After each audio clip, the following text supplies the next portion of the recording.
Hello and welcome to another episode of our channel where we bring you the most important news from around the world. Today we're gonna take a look back at history, and more specifically we're gonna be taking a look at the Salvadoran Civil War, which took place between the years of 1979 and 1992. This war was fought between the leftist rebels, also known as the FMLN, the Farabundo Marti National Liberation Movement, and the Salvadoran government. The Salvadoran Civil War took place in El Salvador, and if you don't know where El Salvador is, it's located in Central America. It's bordered by Guatemala to the west and Honduras to the north, with the country of El Salvador sitting right in between those two countries. Now, before we get into some of the major battles and events that took place during this conflict, if you could do us a huge favor and please consider liking this video, subscribing to our channel, and turning on notifications. Doing all three will ensure that you never miss an upload from us. But without further ado, let's go ahead and get this episode started. The Salvadoran Civil War began in 1979 and lasted for over a decade. It was a brutal conflict that resulted in the deaths of tens of thousands of civilians and combatants alike. The war began as a low-level insurgency, with the FMLN launching hit-and-run attacks on the Salvadoran military and government targets.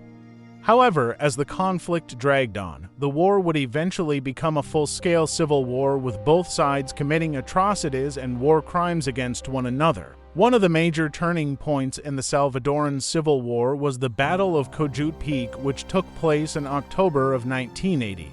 This was one of the first major battles of the war, and it resulted in a decisive victory for the Salvadoran government forces. The battle was part of the government's effort to crush the rebellion in its early stages, and it set the tone for the conflict, which would eventually drag on for over a decade.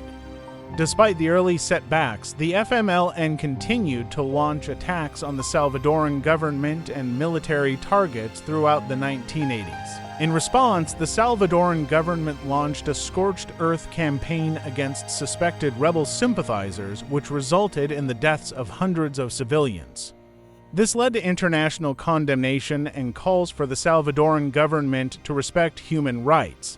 But the Salvadoran government continued to crack down on suspected rebels throughout the war. In the early 1990s, the FMLN launched a major offensive which threatened to topple the Salvadoran government.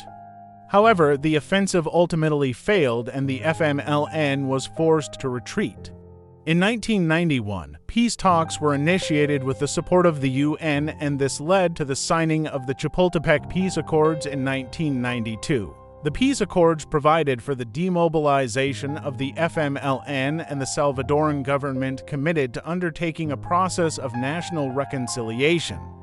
Following the peace accords, the Salvadoran government began to focus on rebuilding the country and addressing some of the root causes of the conflict, such as poverty and inequality. The government also began to open up the economy and implement neoliberal economic policies, which have led to significant economic growth in recent years.